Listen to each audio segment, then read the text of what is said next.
सबसे बड़ा दान कौन सा होता है? बोलो री जी। सबसे बड़ा दान कन्यादान। बोलो बोलो। कन्यादान, फिर अन्नदान, जलदान, फिर रक्तदान। इन सारे दान से भी बड़ा एक दान और होता है जो आज कलयुग में बहुत जरूरी है। अपने रिश्तेदार और परिवार को समय का दान। थोड़ा समय देना प्रारंभ करिए। बाप बेटे को समय नहीं देगा, बाप अगर बेटे से भी बनाकर रहेगा तो बेटा जब बड़ा हो जाएगा, तुम्हारी अवस्था डल जाएगी, तो बेटा क्या तुम्हें समय देगा? ईमानदारी से बोलो। नहीं। एक पिता को क्या चाहिए? घर पर आए तो बच्चों से अच्छे से व्यवहार करे, अपने पुत्रों से अपनी पुत्रियों को बिठाकर बात करे। बेटा क्या बात है? क्या हो गया बाबू? क्या है? पढ़ाई कैसी चल रही है? आओ इधर बैठो मेरे पास। कभी अपने बच्चों के पास बैठकर खिलखिलाकर हंसने का प्रयास करना, कभी अपने बच्चों के पास बैठकर दिल से उनसे बात करने का प्रयास करना, कभी अपने पुत्रों के पास में पुत्रियों के पास बैठकर उनसे दिल की बात निकालने का प्रयास करना, कभी उनके मन की बात निकालने का प्रयास करो और अपने मन की बात अपने बच्चों को बताने का प्रयास करो। क्यों? अगर आज आप अपने पुत्र और पुत्रियों को समय नहीं दोगे तो जब तुम्हारा बुढ़ापा आएगा तुम्हारी औलाद तुमको समय देने वाली नहीं है। क्योंकि ये हाथ दो, ये हाथ लो, ये संसार की रीति है। आप थोड़ा सा समय अपने परिवार को, अपने कुटुंब को, अपने कबीले को, अपने रिश्तों को, अपने नातों को थोड़ा देना चालू करिए तो वो भी आपको समय देना चालू करेंगे। सब दान करो पर थोड़ा समय का भी दान करिए। माना आपके पास में समय नहीं है, आप दिन भर दुकान पर बैठते हो, नौकरी पर रहते हो, सर्विस पर रहते हो, दिन भर ड्यूटी रहती है, सब कुछ रहता है, पर एक समय सुबह जल्दी उठ जाओ, बच्चों को उठाकर उनके साथ थोड़ी बैठकर बात करो, थोड़ा शाम के टाइम पर बैठकर उनसे बात करो, थोड़ा सा समय दीजिए। आज के समय में कलिकाल में ना पत्नी पति से कोई बात कर पाती है, ना पति पत्नी से बात कर पाता है। क्यों? दिन भर तो व्हाट्सएप चलता रहता है। रात्रि को थोड़ी देर सोने का समय हुआ तो व्हाट्सएप, उठे तो व्हाट्सएप, चालू करा तो व्हाट्सएप, समय निकल गया, पति चले गए दुकान बिजनेस पर। थोड़ा सा समय देना प्रारंभ कर लीजिए तो जिंदगी की बहुत सारी समस्याएं घर में ही समाप्त हो जाएगी, बाहर तक नहीं जाएंगी। उस समस्या का समाधान समय।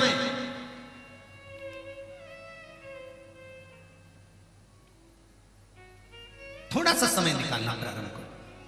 और जैसे परिवार के लिए समय निकालो, थोड़ा सा डेंटिंग पेंटिंग के लिए समय निकालो, ऐसा ही थोड़ा सा समय परमात्मा के मंदिर जाने का भी निकालना प्रारंभ कर लीजिए कि मुझे वहां जाना है। सारी समस्या का हल मात्र एक लोटे जल में वो बल।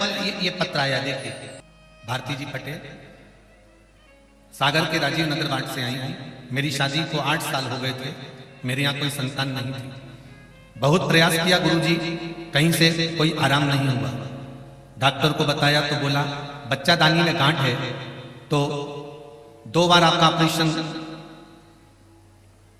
करा दिया है, अब संतान का सुख नहीं होगा। फिर भी कोई आराम नहीं हुआ। फिर मैंने महाशिव पुराण की कथा सुनी और उसमें आपने जो आंकड़े की जड़ का उपाय बताया था, फिर वो आंकड़े की जड़ का उपाय किया और बाबा की कृपा से मेरे यहाँ बेटी का जन्म हुआ है। मैं बाबा को नमन करता हूं। श्री शिवाय नमस्तु। दिल से अगर आप शंकर की आराधना कर रहे हो, शिव जी के मंदिर जाते हो तो शंकर जी के मंदिर में आपको कुछ मिलता है? अरे बोलो तो जम के। वहां कोई तुम्हें प्रसाद देता है क्या? वहां तुमको कोई सामान देता है क्या? कुछ नहीं। वहां तो हमारा फर्ज है, एक लोटा जल लेकर जाना है, शंकर जी को समर्पित करना है, झोली पसार उसको प्रणाम करना है, उससे दिल की बात कहकर वापिस लौट कर आना है। वो खाली कलश वापिस नहीं भेजता, वो भरकर ही भेजता है। ये उसकी कृपा है, ये उसकी कृपा। महाराज उसके भजन का बल ही ऐसा।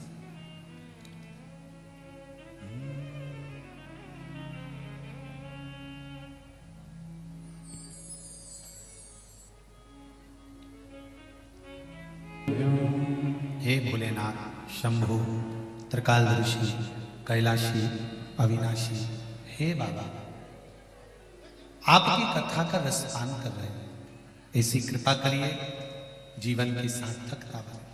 आनंद तारा। हर हर महादेव। शिव पुराण कहते हैं समय का दान भी दीजिए थोड़ा थोड़ा अपने परिवार को। जब अवस्था आए आपकी, बुढ़ापा जब आपका आए, तो आपके बच्चे भी आपको समय दे, थोड़ा थोड़ा समय देना प्रारंभ करें। शिव पुराण कहती है एक बार भगवान देवादिदेव महादेव विराजमान थे और भगवान शिव से माता पार्वती ने आकर कहा कि भोलेनाथ जी आपके साथ में चौसर खेलना चाहती। शिव जी ने कहा बिल्कुल खेलिए। तो पार्वती जी ने जैसे ही कहा कि चौसर खेलना है तो शंकर भगवान तुरंत बोले पार्वती चौसर खेलने के लिए कुछ तो लगाने को चाहिए, तुम क्या लगाओगी?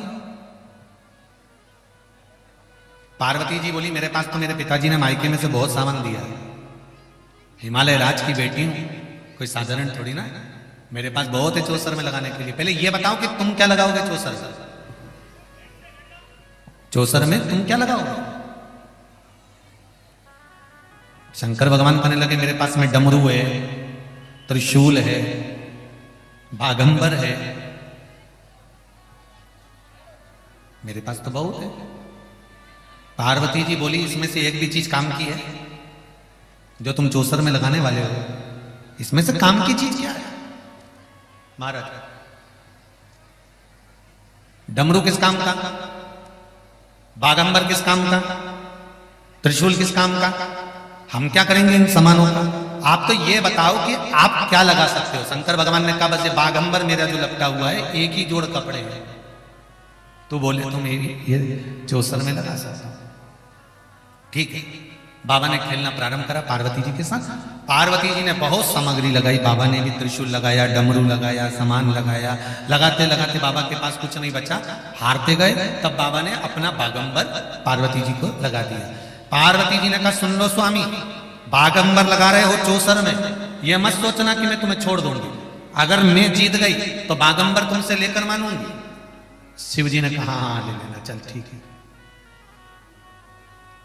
चौसर प्रारंभ हुआ महाराज। वो जब चौसर प्रारंभ हुआ पार्वती जी जीतती चली गई। तन पर बागंबर, तन पर जो एक छोटा सा वस्त्र पड़ा हुआ था, बागंबर तो नहीं कर सकते, छोटा सा वस्त्र मृग चर्म जो पड़ा हुआ था, बाबा ने वो भी लगा दिया। हार गए बाबा, नग्न अवस्था में हो गए। पार्वती जी से कहा पार्वती अब मैं नग्न हो गया हूं, कम से कम वस्त्र तो दे दो। पार्वती जी बोली मैंने पहले ही कहा था कि जो लगाओगे मैं देने वाली नहीं। शंकर भगवान नग्न अवस्था धारण कर कर नग्न अवस्था में नीलकंठ पर जाकर बैठ गए। नीलकंठ पर जाते समय बाबा 3 जगह पर बैठते बैठते गए। 3 स्थान पर बाबा ने जब तप करा, तप करते करते ऋषियों की पत्नियां थोड़ी सी संविदा लेने चली। चूल्हा जलाने के लिए, अग्नि जलाने के लिए जब संविदा लेने के लिए ऋषियों की पत्नियां चली,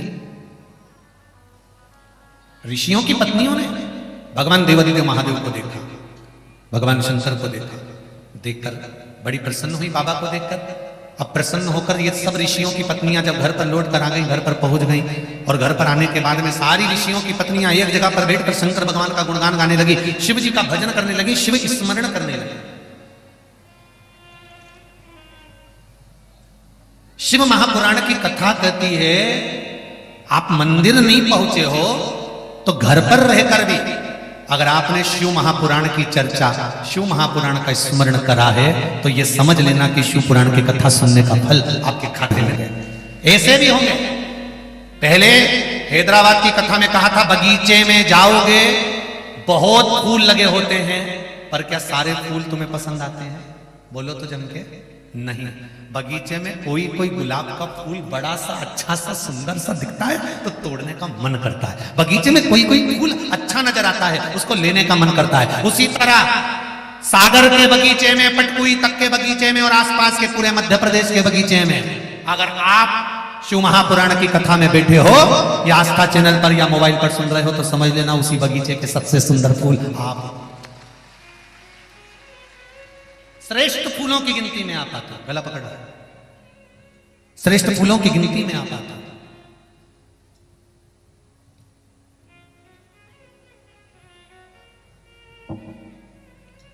शिव मंदिर जितना जा सकते हो, अगर शरीर से बने तो जाइए, 2 क्षण उसके पास जरूर जाओ। नहीं बने, जल का पात्र लेकर नहीं जाते, बनता तो घर में शिवलिंग है उस पर चढ़ाना। दिया लगाने जाते हो, बन जाता है तो ठीक, नहीं तो उस शंकर का स्मरण कर कर घर में भी दिया लगाओगे तो मेरा बाबा स्वीकार करेगा। अगर शरीर में कष्ट है तो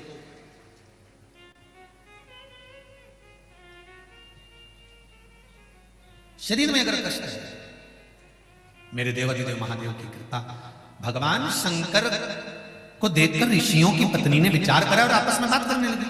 तो ऋषियों को बड़ा बुरा लगा, ऋषियों को इस चीज का बुरा लगा कि हमारी धर्म पत्नियां, एक ऋषि की पत्नियां ना जाने किस पुरुष की बात कर रही है, इनको नहीं मालूम कि ये शंकर जी की बात कर रही है।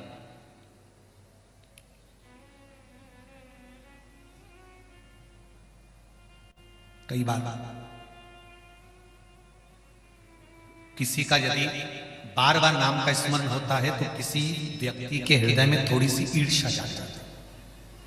ऋषियों के मन में आया कि हमारी धर्म पत्नियां और दूसरों का गुणगान कर रही है।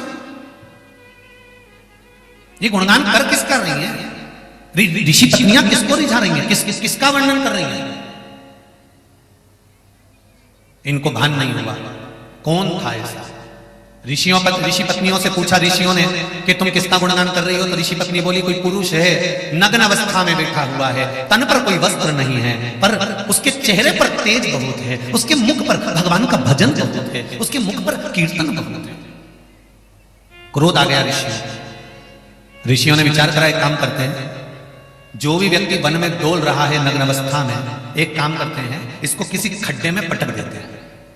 एक खड्डा खुदवाया मार्ग में। ऋषियों ने जिस मार्ग से भोलेनाथ जी जाने वाले थे, इनको मालूम नहीं कि भोलेनाथ जी है तो समझते संसार का साधारण सा मनुष्य है। जिस मार्ग से शिव जी जाने वाले थे उस मार्ग में एक बड़ा सारा खड्डा खुदवाया।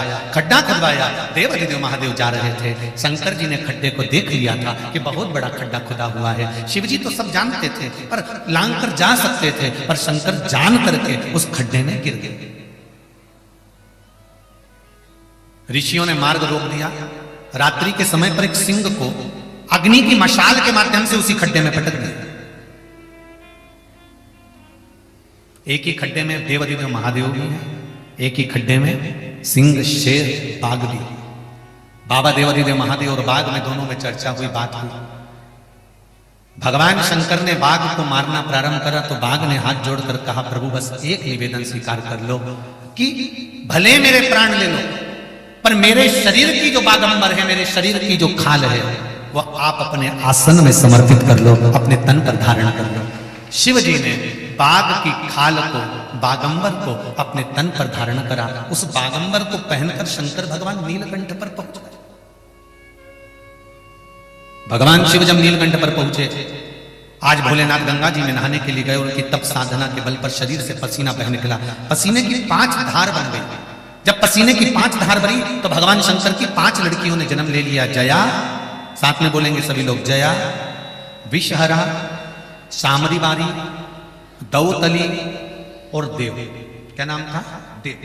ये 5 शंकर भगवान की बेटियां जो गंगा के जल से प्रकट हुई थी, शिव के पसीने से प्रकट हुई। पहले नंबर पर जया, दूसरे नंबर पर विषहरा, तीसरे नंबर पर शामलीबारी, फिर चौथे नंबर पर दौतली, 5वें नंबर पर देवी। ये शंकर भगवान की 5 बेटियां, ये 5 पुत्रियां। शिव जी के ऊपर जो जलाधारी होती है, उस जलाधारी में से जो बूंद बूंद पानी नीचे गिरता है, उस जलाधारी में इन 5 बेटियों का स्थान होता है। जिस व्यक्ति को स्वप्न बहुत आते हो, सर्प दिखते हो, नाग दिखते हो, या मुर्दा दिखता हो, या सफेद कपड़े में कोई लपेटा हुआ दिखता हो, श्वेत केश वाला कोई दिखता हो स्वप्न में, या रात्रि में एकदम सोते सोते नींद उचिष्ट हो जाती है, नींद खुल जाती है, तो जया, विषहरा, शामरीवाली, दौतली और देव। शंकर भगवान के 13 बच्चों में से ये 5 जो बेटियां हैं शिव जी की, इन 5 बेटियों का नाम स्मरण कर कर हाथ में जल लेकर पीकर सो जाइए। स्वप्न नहीं आएगा, नींद भी भरपूर आएगी, गोली खाने की जरूरत नहीं पड़ेगी, टेबलेट नहीं खाना पड़ेगा।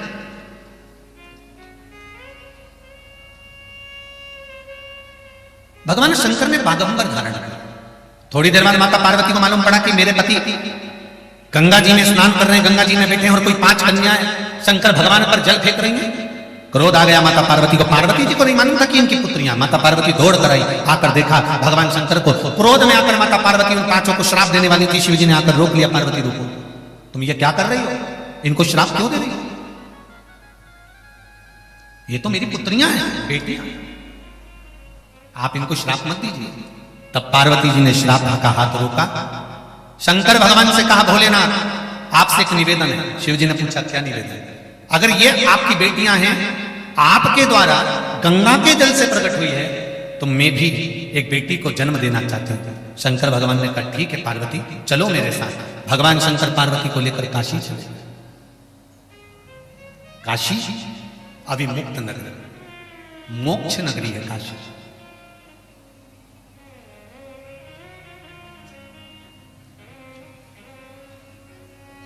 अभिमुक्त नगरी काशी। सत्ययुग में भी काशी थी, त्रेता में भी काशी थी, द्वापर में भी काशी थी और कलयुग में भी काशी है। शिव महापुराण की कथा कहती है, स्कंद पुराण कहती है, लिंग पुराण कहती है, नर्मदा पुराण कहती है, पद्म पुराण कहती है, अग्नि पुराण कहती है। सारा की सारा ब्रह्मांड कलयुग समाप्त होते से जल में विलीन हो जाता है, पर एक काशी ही ऐसी है जो कभी जल में विलीन नहीं होती, वो अजर और अमर है, इसीलिए उसको अभिमुक्त नगरी कहा जाता है, मोक्ष नगरी काशी। पूरी दुनिया में केवल एक नगरी है काशी, जहां पर भगवान शंकर से पार्वती जी ने 2 वर मांगे थे। पार्वती जी ने 2 वर मांगे थे माता पार्वती ने शिव जी से। पहला वर माता पार्वती ने शंकर जी से मांगा था, जिस पति पत्नी में आपस में विवाद हो, लड़ाई हो, उनमें प्रेम बढ़े। ये शंकर भगवान से पार्वती जी ने वर मांगा था। शिव जी ने वर दिया था, जिस पति पत्नी में झगड़ा होगा, उनमें प्रेम बहुत बढ़ेगा। ये शिव का वर है, इसलिए सागर की जीजियों से निवेदन है,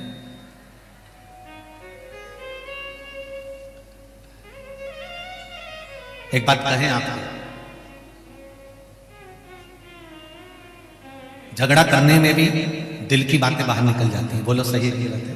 जो मन में तुम्हारे कपट भरा रहता है ना, बहुत सारा गुब्बार भरा रहता है, तो ये झगड़ा जब करते हो ना, तो तुम उनसे बोल देते हो और वो भी जो बोलना हो वो बोल देता है।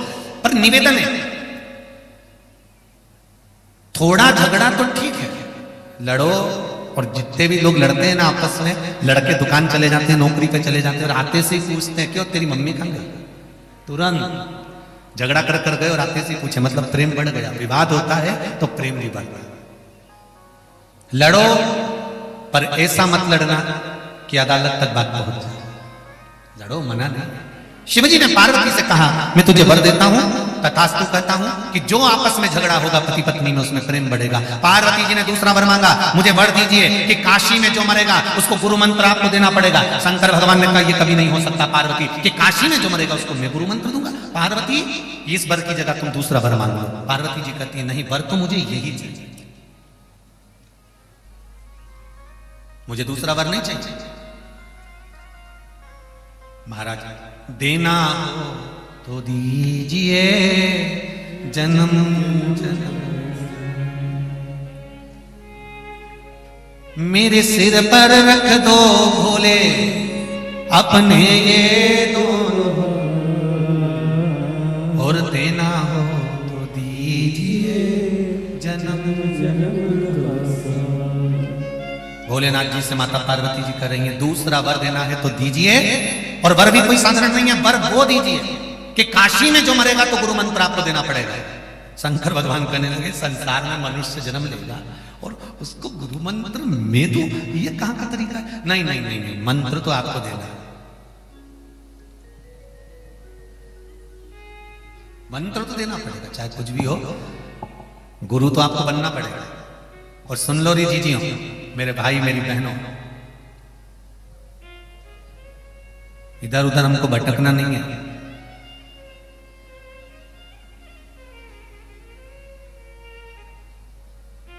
मालूम पड़े एक गुरुजी से मंत्र ले लिया, वो गुरुजी से पीछा छूटा, दूसरा गुरुजी बना लिया।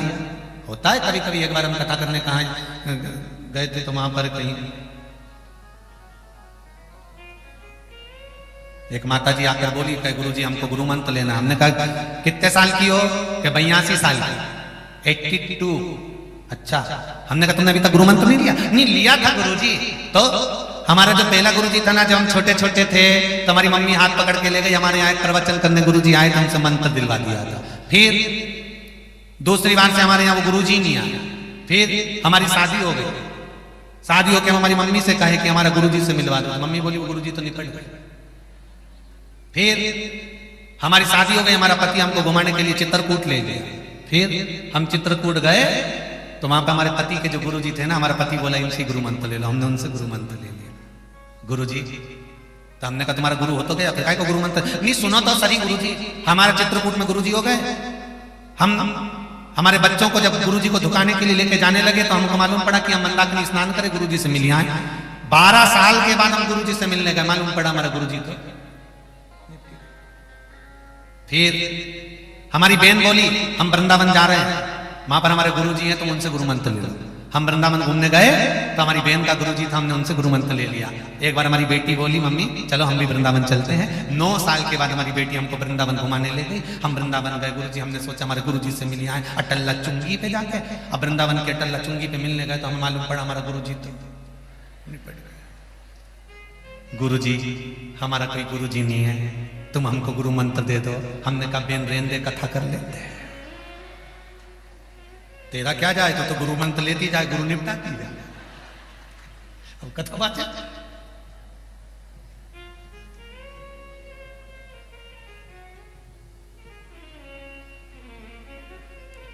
इधर उधर भटकना नहीं। एक गुरु करा, दूसरा छोड़ दिया, दूसरा करा, तीसरा छोड़ दिया। पानी पियो छान और गुरु करो जान।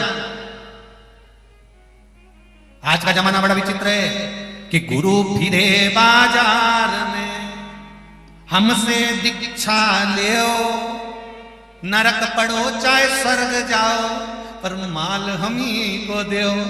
आजकल के गुरु बड़े विचित्र हैं। गुरु मंत्र देंगे, बिठाएंगे, ढेर मंत्र प्रदान कर देंगे, पर ये विचार नहीं करते। भाई एक बात बहुत ध्यान लगा कर सुनना, मेरा गुरुओं से भी निवेदन है, गुरु मंत्र देते समय गुरु भी विचार करे। एक बात का ध्यान रखना, जब लोन लिया जाता है तो किसी ना किसी की गारंटी रखी जाती है। बोलो सही है?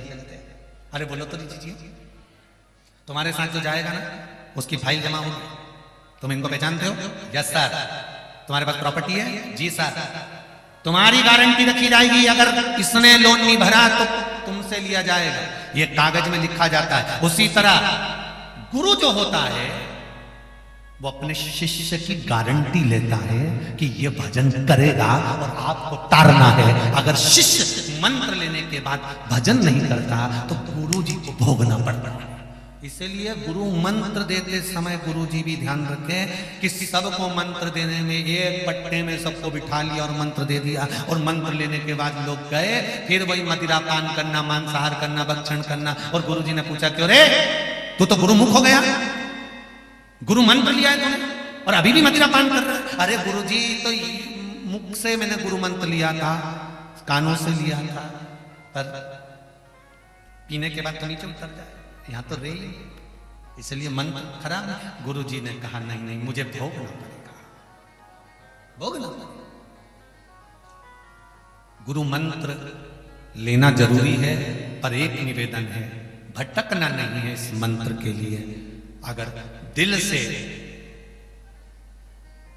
एक लव्य जैसा दिल से अगर मान लिया कि ये गुरु है तो वो दिल से गुरु हो गया, फिर भटकेगा नहीं। मन लिया ना लिया, मंत्र जाप तो करा ना, ओम नमो भगवते वासुदेवाय श्री शिवाय नमस्तुभ्यम, मंत्र का स्मरण तो हुआ, नाम जाप तो हुआ, राम तो कहा, स्मरण चित्त होना चाहिए। भगवान शंकर ने कहा पार्वती से, पार्वती तुम क्या मांगना चाह रही? पार्वती जी कहती मुझे वर दे दो कि काशी में जो मरेगा उसको गुरु मंत्र तुम्हें देना पड़ेगा। शंकर भगवान कहने लगे ऐसा नहीं हो सकता। पार्वती जी ने जिद पकड़ ली, भोजन करना छोड़ दिया, पानी पीना छोड़ दिया। शंकर भगवान ने पार्वती जी के वचन का टेक रखा। शिव जी ने कहा ठीक है पार्वती, जो काशी में मरेगा उसको गुरु मंत्र मैं दूंगा। पार्वती जी फिर भी भोजन नहीं कर रहे। शिव जी ने कहा मैंने वचन दे दिया, अब तो मान जा। पार्वती जी कहती तुमने वचन तो दे दिया, पर मुझे कैसे मालूम पड़ेगा कि काशी में मरने वाले को गुरु मंत्र आपने दिया? ये मुझे कैसे मालूम पड़ेगा? शंकर भगवान ने पूछा तू क्या चाहती है? पार्वती जी ने कहा प्रभु बस एक वर और दे दीजिए कि काशी में जो मरेगा उसके सीधे कान में तुम्हें गुरु मंत्र देकर कान को मोड़ देना है। जब तुम कान मोड़ दोगे तो मुझे दिख जाएगा कि आपने गुरु मंत्र दे दिया है। इसलिए आज भी काशी में मरने वाले का सीधा कान अपने आप टेढ़ा हो जाता है।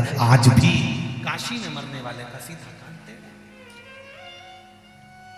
अभी मुक्त नगरी है काशी।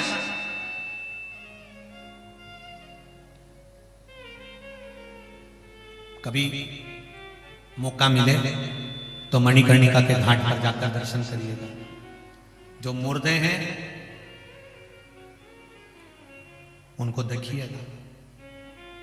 किसी का कान सीधा है तो उसका भी पूछना कि भैया हमने कथा में सुना है कि काशी में मरने वाले का सीधा कान टेढ़ा हो जाता है क्योंकि भगवान काशी में मरने वाले को गुरु मंत्र प्रदान कर देते हैं मरते समय। तो फिर इसका कान सीधा कैसे है? हमारे मन में भी संशय था एक दो मुर्दों को देख करके उनका कान सीधा था। और काशी शिव पुराण में पढ़ा, शास्त्रों में पढ़ा, काशी मरण मुक्ति एक पुस्तिका है उसमें पढ़ा कि सीधा कान टेढ़ा हो जाता है। तो फिर ये सीधा की सीधा क्यों है? पता करा तो मालूम पड़ा कि ये काशी का मुर्दा नहीं है, ये काशी के बाहर से आया है अंतिम संस्कार करने। जो काशी में प्राण त्यागता है, 5 कोस की काशी के अंतर्गत जिसका प्राण छूटता है, भगवान उसको गुरु मंत्र देकर सीधा कान टेढ़ा कर देते हैं। आज भी काशी का नियम है महाराज। काशी अभी मुक्त नगरी है काशी, मोक्ष नगरी है काशी। साधारण सी भूमि नहीं है काशी।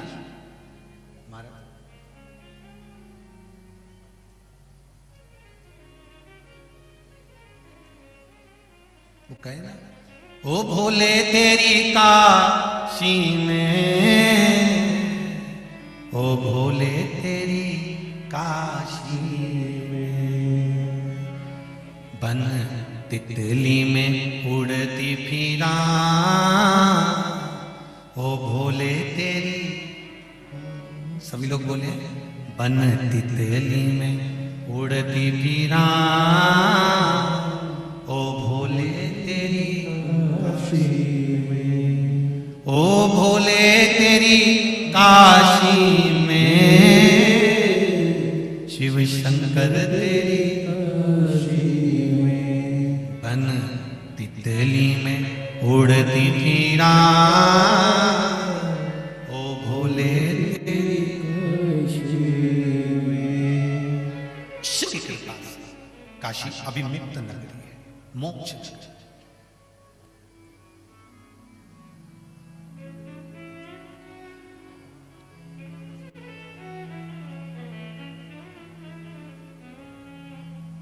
महाराज काशी में एक भवन का ध्यान नहीं आ रहा, उस भवन का नाम स्मरण में नहीं आ रहा। काशी में एक भवन ऐसा भी है जिस भवन में 3 महीने तक रखा जाता है। खूब भरपेट भोजन करो, रहो, सत्संग करो, कीर्तन करो। 3 महीने में अगर आपके प्राण छूट गए उस भवन में तो मुक्ति का फल प्राप्त। और वहां बहुत लोग जाते हैं। वो भवन का नाम अगर बाबा ने चाहा तो कल कथा में वर्णन करेंगे। ऐसे भवन भी काशी में।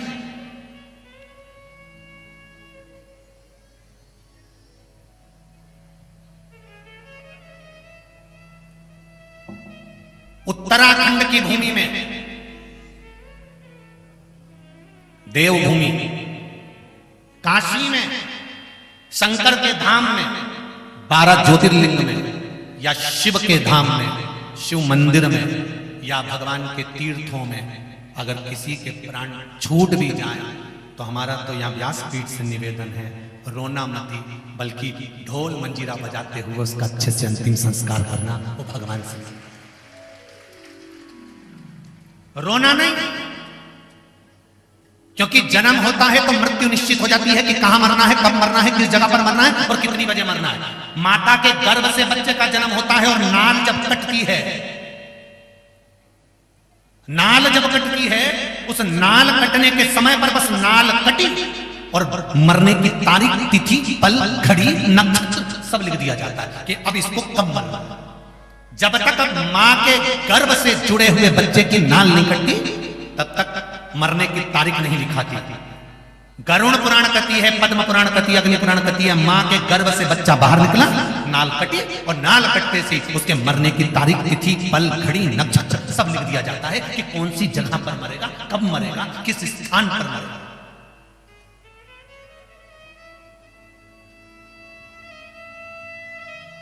जिसका मृत्यु लोक में 84 लाख योनियां काटने के बाद अंतिम क्षण होता है, प्राण छूटते हैं और इसका वापिस अगर जन्म नहीं होना होता है तो भगवान इसके प्राण किसी तीर्थ में ही निकालता है, जिससे इसके बाद इसका फिर जन्म नहीं होगा। ये गया समाप्त। बोलिएगा, एक बात आपसे पूछना चाहेंगे, आज बात निकली है तो सागर वालों दिल से कहना एक बात, कोरोना महामारी में ढेर सारे मरे, ठीक है। इससे पहले केदारनाथ जी की त्रासदी हुई थी, उसमें ढेर सारे मरे थे। ईमानदारी से बोलना, दोनों में अच्छे से तर्पण और पिंड की जरूरत किसको पड़ेगी? जो केदारनाथ जी में मरा उसको पिंड और तर्पण की जरूरत है क्या? नहीं। पर जो कोरोना महामारी में ऑक्सीजन पाने के लिए मौत को देख रहा था, तड़प रहा था, अंतिम सांसें गिन रहा था, आंखों से नीर बह रहा था, वेंटिलेटर पर पड़ा हुआ था, कमरे में पूरा परिवार छोड़कर अकेला पड़ा हुआ था, जिसके बच्चों ने भी अंतिम संस्कार नहीं किया, ब्राह्मण गरुड़ पुराण तक पढ़ने नहीं गया, ब्राह्मण भोज तक नहीं हो पाया। तर्पण और पिंड की जरूरत इनको है। जो केदारनाथ की त्रासदी में मरे उनको नहीं, क्योंकि वो तो शिव के धाम में थे। शंकर ने जान लिया था कि अब इनका जन्म नहीं होना है, ये मुझ में मिलेंगे, इसलिए उन्होंने उनको उठा लिया। अंतिम क्षण तीर्थ में हो तो उससे बढ़कर कोई सुख नहीं हो सकता। कई लोग कहते हैं हम तीर्थ में गए, वो तीर्थ में ऐसा हो गया, उस तीर्थ में नहीं, नहीं, उस तीर्थ में जाते रहो। हम भगवान की कथा में गए, ऐसा नहीं, जाते रहो।